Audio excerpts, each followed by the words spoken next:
Hi, എല്ലാവർക്കും നമസ്കാരം. നമുക്ക് കാര്യത്തെ കിളിക്കൂട്ടിലെ നിധിയുടെയും സുധീഷിൻ്റെയും നാളത്തെ നല്ലൊരു കഥ കേൾക്കാം. അങ്ങനെ നിധിയും സുധീഷും കോർട്ടിലോട്ട് പോവുകയാണ് രണ്ടുപേരും. അങ്ങനെ വക്കീലിനെ കണ്ട് രണ്ടുപേരും സംസാരിക്കുന്നുണ്ട്. ഡിവോഴ്സ് വേണം എന്ന് തന്നെ കണ്ണിങ്ങായിട്ട് തന്നെ നിധി പറയുകയാണ്. പക്ഷേ സുധീഷിന് ഒട്ടും താല്പര്യമില്ല വിവാഹബന്ധം വേർപെടുത്താനായിട്ട്. അങ്ങനെ വക്കീൽ പറയുന്നുണ്ട്, 1-2 ഹിയറിംഗ് കാണും, നിങ്ങൾ 2 തവണ വക്കീലിനോട് സംസാരിക്കണം. അതിനുശേഷം രണ്ടുപേരും കൂടി ഒരു കോർട്ട് മീറ്റിംഗ് വരേണ്ടി വരും. അതിനുശേഷം സംസാരിച്ചിട്ട് നിങ്ങൾക്ക് ഒട്ടും പൊരുത്തപ്പെടാൻ പറ്റത്തില്ലെങ്കിൽ മാത്രം നമുക്ക് ഡിവോഴ്സിലോട്ട് മൂവ് ചെയ്യാമെന്നൊക്കെ പറയും. അപ്പോൾ നിധി പറയും, അതിൻ്റെ ഒന്നും ആവശ്യമില്ല മാഡം, നമുക്ക് എത്രയും പെട്ടെന്ന് തന്നെ ലീഗലി ഡിവോഴ്സ് ആവണമെന്ന് പറയും. ഇതൊക്കെ ഡിവോഴ്സിന് മുമ്പുള്ള ചെറിയ ലീഗൽ പ്രൊസീജിയേഴ്സാണ്, അതൊക്കെ ചെയ്തെങ്കിലേ പറ്റത്തുള്ളൂ എന്ന് പറയും. അപ്പോൾ നിധിക്ക് എത്രയും പെട്ടെന്ന് ഡിവോഴ്സ് വേണമെന്നുള്ള ഇതിൽ തന്നെയാണ്. പക്ഷേ സുധീഷിനാണ് നല്ല വിഷമം വരുന്നുണ്ട്. അങ്ങനെ വക്കീലിൻ്റെ അടുത്ത് നേരിട്ട് പറയുകയും ചെയ്യും, മാഡം എനിക്ക് ഡിവോഴ്സിന് ഒട്ടും താല്പര്യമില്ല, നിധിയുടെ നിർബന്ധപ്രകാരമാണ് അവൾക്കാണ് ഡിവോഴ്സ് വേണമെന്ന് പറയുന്നത്. പക്ഷേ അവർ തമ്മിലുള്ള റിയൽ പ്രോബ്ലം എന്താണെന്നുള്ള കാര്യം വക്കീലിനോട് അവർ പറയത്തുമില്ല. ശരിക്കും രണ്ടുപേർക്കും പിരിയേണ്ട പ്രശ്നങ്ങളൊന്നുമില്ല അവരുടെ ഒരു വക്കീലിൻ്റെ ഭാഗത്ത് നോക്കുകയാണെന്നുണ്ടെങ്കിൽ. പക്ഷേ ഒട്ടും ഇഷ്ടപ്പെടാതാണ് നിധി സുധീഷിനെ വിവാഹം കഴിച്ചത്. അതുകൊണ്ടാണ് നിധി വിവാഹബന്ധം ഏർപ്പെടുത്തണമെന്ന് പറയുന്നത്. സുധീഷിൻ്റെ മനസ്സിലുള്ള നിധിയോടുള്ള ഇഷ്ടം സുധീഷിന് ഒരിക്കലും അത് നിധിയോട് അവതരിപ്പിക്കാനും പറ്റിയിട്ടില്ല. അങ്ങനെ അവർ അതിനെല്ലാം ശേഷം നേരെ ഒരു റെസ്റ്റോറൻറ്റിലോട്ട് വരികയാണ്. അങ്ങനെ അവിടുന്ന് പപ്സും ചായയൊക്കെ കുടിക്കുകയാണ്. ആ സമയത്ത് സുധീഷ് പറയും, എന്തായാലും നമ്മൾ കോർട്ടിൽ പോയതിന് ശേഷം ഒരു റെസ്റ്റോറൻറ്റിൽ വന്ന് ഇങ്ങനെ ഒരുമിച്ചിരുന്ന് ഫുഡ് കഴിക്കുന്ന ദമ്പതിമാർ നമ്മൾ മാത്രമായിരിക്കുമെന്ന് പറയും. അവിടെ എന്തോരം ആൾക്കാരുണ്ടായിരുന്നു, ഇത്ര ആൾക്കാരെയൊക്കെ കോർട്ടിൽ കാണാൻ ഞാനൊട്ടും പ്രതീക്ഷിച്ചില്ലെന്ന് പറയും. എല്ലാവർക്കും പരസ്പരം പൊരുത്തപ്പെട്ട് പോകാൻ എന്തെങ്കിലുമൊക്കെ ബുദ്ധിമുട്ട് കാണുമെന്ന് പറയും. അത് ശരിയാണ്, അല്ലെങ്കിൽ ഇത്ര ആൾക്കാരവിടെ വരുമോ, എന്തെങ്കിലും ചെറിയ നിസ്സാര പ്രശ്നങ്ങൾക്കൊക്കെ ആയിരിക്കും ബന്ധം വേർപെടുത്താൻ വരുന്നതെന്ന് സുധീഷ് പറയും. ആ സമയത്ത് നിധി പറയും, പൊരുത്തപ്പെടാൻ പറ്റത്തില്ലെങ്കിൽ പിരിയുന്നതിനാണ് നല്ലത്, പിരിഞ്ഞതിന് ശേഷം പിന്നെ അവർക്ക് സന്തോഷമായിട്ട് ജീവിക്കാമല്ലോ എന്ന് പറയും. അത് കേൾക്കുമ്പോൾ സുധീഷിന് നല്ല ടെൻഷനാവുകയാണ്. അപ്പം നിധി പറയും, ഞാൻ സാധാരണ ആദ്യമായിട്ടാണ് കോർട്ടിലൊക്കെ കയറുന്നത്, ഞാൻ ടി വിയിലൊക്കെ ഇങ്ങനെ മുമ്പ് സിനിമയിലൊക്കെ കണ്ടിട്ടുണ്ടെന്നല്ലാതെ ആദ്യമായിട്ടാണ് ഇങ്ങനെ അനുഭവം എന്ന് പറയും. അതിനുശേഷം പപ്സൊക്കെ കഴിക്കുന്ന സമയത്ത് സുധീഷിൻ്റെ വായിലൊക്കെ ഇങ്ങനെ പപ്സിൻ്റെ പൊടി പറ്റും. അപ്പോൾ നിധി പറയും, സുധീഷ് പപ്സിൻ്റെ പൊടി ഇരിക്കുകയെന്ന് പറയും വായിലൊക്കെ. എന്താ? അങ്ങനെ അവിടെ ഇതൊരു ടിഷ്യൂ എടുത്തിട്ട് തുടച്ചു കൊടുക്കുകയാണ്. ആ സമയത്ത് സുധീഷാണെന്നുണ്ടെങ്കിൽ പെട്ടെന്നൊരു ഷോക്ക് അടിച്ചാണ്. കാരണം പെട്ടെന്ന് നിധി അങ്ങനെ ചെയ്തപ്പോൾ ഒരു ടച്ച് ആ രീതിയിൽ സുധീഷിനങ്ങ് സന്തോഷമാവും. അതിനുശേഷം നിധി തിരിഞ്ഞ് ബാഗിൽ നിന്ന് സാധനം എടുക്കാൻ നോക്കുമ്പോഴത്തേക്ക് പിന്നെയും കുറച്ച് പപ്സ് എടുത്ത് കടിച്ചു വയ്ക്കും. അങ്ങനെ നിധി നോക്കുമ്പോൾ പിന്നെയും സുധീഷിൻ്റെ വായിൽ പപ്സിൻ്റെ പൊടി ഇരിക്കുന്നു. എന്ത് പറ്റി, പിന്നെയും പപ്സിൻ്റെ പൊടി ഇരിക്കുന്നു, തുടച്ചോ എന്ന് പറയുമ്പോൾ ഒരു ടിഷ്യൂ എടുത്തിട്ട് പറയും, സ്വന്തമായിട്ട് കൈ ഉണ്ടല്ലോ അങ്ങ് തുടച്ചോളാൻ പറയും. പക്ഷേ അത് അങ്ങോട്ട് ഏക്കത്തില്ല. അങ്ങനെ അവർ സംസാരിക്കണം. അതിനുശേഷം എങ്കിൽ സുധീഷ നമുക്ക് പോകാമെന്ന് പറയും. എങ്കിൽ നിധി പൊയ്ക്കോ, എനിക്ക് വേറെ ആളെ കാണാനുണ്ടെന്ന് പറഞ്ഞ് സുധീഷ് അവിടെ ഇരിക്കുകയാണ്. ആ സമയത്താണ് സുധീഷിനെയും നിധിയുടെയും വിവാഹം നടത്തി കൊടുത്ത് ഒരു പോലീസുകാരനുണ്ടായിരുന്നല്ലോ, ആ സ്റ്റേഷനിലെ പോലീസുകാരൻ അങ്ങോട്ട് വരികയായിരുന്നു. അങ്ങനെ സുധീഷിനെ കാണുന്നത്, എങ്ങനെയൊക്കെ ഉണ്ട് തൻ്റെ ദാമ്പത്യ ജീവിതം എന്നൊക്കെ പറഞ്ഞ് സംസാരിക്കുകയാണ്. എന്ത് ദാമ്പത്യ ജീവിതം സാറ്, ഞങ്ങളിപ്പോൾ കോടതിയിൽ നിന്ന് വരും. കോടതിയിൽ എന്താ കാര്യം, അവൾക്ക് ഡിവോഴ്സ് വേണമെന്ന് പറഞ്ഞു. എന്ത് കാര്യത്തിന്, നിങ്ങൾ സ്നേഹിച്ച് വിവാഹം കഴിച്ചതിൽ? അതൊന്നും പറഞ്ഞിട്ട് കാര്യമൊന്നുമില്ല, അവളുടെ വീട്ടുകാരാ പ്രശ്നം. വീട്ടുകാരോ, എന്ത് പ്രശ്നം?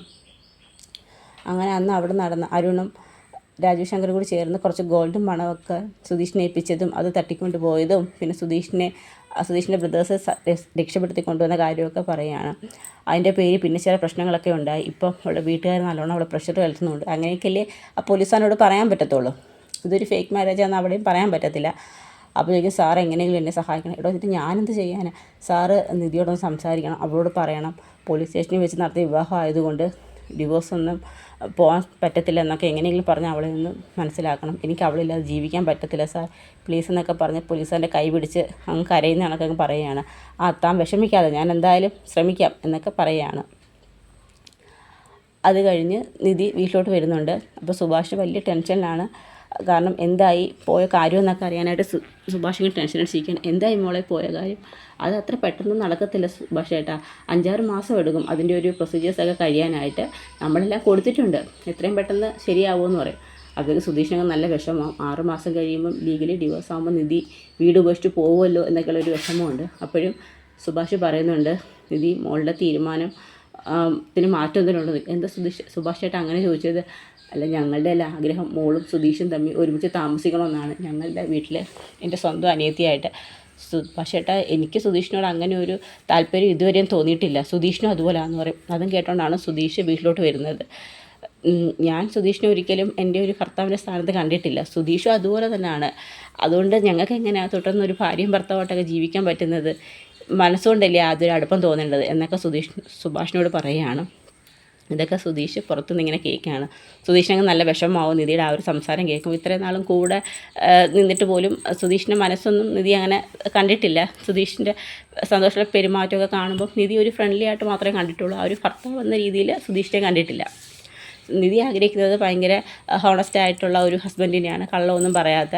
പക്ഷേ സുധീഷിൻ്റെ ഭാഗത്ത് നല്ല ഓപ്പോസിറ്റാണ് സംഭവിക്കുന്നത്. ഭയങ്കര എടുത്തുചാട്ടവും എല്ലാത്തിനും കള്ളം പറയുക ചെയ്യുന്ന ഒരു ക്യാരക്ടറാണ് സുധീഷിൽ നിധി കാണുന്നത്. അത് കഴിഞ്ഞിട്ട് നമ്മുടെ ഹരീഷിൻ്റെ വർക്ക്ഷോപ്പിൽ ഇരിക്കുകയാണ്. ആ സമയത്ത് ഹരീഷിന് നല്ല ടെൻഷനുണ്ട്. നീതുമായിട്ട് വഴക്കിട്ടപ്പം അങ്ങനെ ഇടയ്ക്കിടയ്ക്ക് ഫോണിൽ നോക്കും നീതുവിൻ്റെ മെസ്സേജസ് വല്ലതും വന്നിട്ടുണ്ടോ എന്ന്. പിന്നെ പുറത്തോട്ട് നോക്കും. നീതു സാധാരണ വരുന്ന സമയമാണ്. ഇതൊക്കെ കാണുമ്പോൾ ചന്തു ചോദിക്കും, എന്താ ഹരീഷേട്ടാ പുറത്തോട്ട് നോക്കുന്നത്? അല്ല, അത് സുധീഷേട്ടൻ വരുന്നോന്ന് തോന്നൽ, ശബ്ദം തോന്നി. എന്തിനാ ഹരീഷേട്ടാ വെറുതെ കള്ളം പറയുന്നത്? നീതു ചേച്ചി നോക്കുമല്ലോ എന്ന് നോക്കും. അല്ല, എനിക്കറിയാം നീതു ചേച്ചിട്ട് വെറുതെ വഴക്കിടേണ്ട കാര്യം ഉണ്ടായിരുന്നു.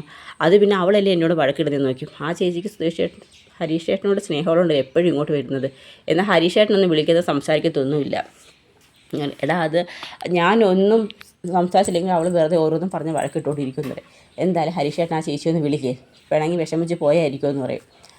അങ്ങനെ ഹരീഷ് ഫോൺ എടുത്ത് നോക്കുമ്പോഴത്തേക്ക് ഒന്ന് മെസ്സേജ് ഇടാം എന്ന് പറഞ്ഞിങ്ങനെ ഫോൺ എടുക്കുകയാണ്. ഫോൺ എടുത്തിട്ട് നീതുവിന് ഹായ് എന്നൊരു മെസ്സേജ് ഇടും. അപ്പോഴത്തേക്ക് നീതുവിനങ്ങ് സന്തോഷമാവും. കാരണം സാധാരണ ഹരീഷ് അങ്ങനെ മെസ്സേജൊന്നും ഇടത്തൊന്നുമില്ല. പെട്ടെന്ന് ഹരീഷിൻ്റെ മെസ്സേജ് കാണുമ്പം നീതുവിനങ്ങ് ഭയങ്കര സന്തോഷമാവും. തിരിച്ച് മെസ്സേജ് ഇടാമെന്നൊക്കെ പറഞ്ഞ് ടൈപ്പ് ചെയ്യാൻ ശ്രമിക്കുമ്പോഴത്തേക്ക് നീതുവിൻ്റെ അമ്മ അങ്ങോട്ട് വരും. നീ കുറേ നേരമല്ലേ ഫോൺ കുത്തിപ്പിടിച്ചിരിക്കാൻ തുടങ്ങിയിട്ട്? ഇവിടെ എന്തൊക്കെ ജോലി കിടക്കുമെന്നറിയാം, എല്ലാം ഞാൻ ഒറ്റയ്ക്ക് ചെയ്യണോ? ഇങ്ങോട്ട് വന്നേ, കുറേ തുണിയുണ്ട് കഴുകാൻ, ഇങ്ങോട്ട് വരാൻ പറയും.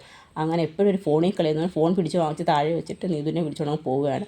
അപ്പോഴത്തേക്ക് നീതുവിന് മെസ്സേജൊന്നും അയക്കാൻ പറ്റത്തുമില്ല. പക്ഷേ നീതുവിന് സന്തോഷമായി. എന്തായാലും ഹരീഷ് എനിക്ക് മെസ്സേജ് അയച്ചല്ലോ, എന്നോട് പിണക്കമൊന്നും ഇല്ലല്ലോ എന്നൊക്കെ പറഞ്ഞ് നീതു സന്തോഷിച്ച് അങ്ങ് ഇരിക്കുകയാണ്. അപ്പോൾ അതൊക്കെയാണ് നമ്മൾ കാണാൻ പോകുന്നത്.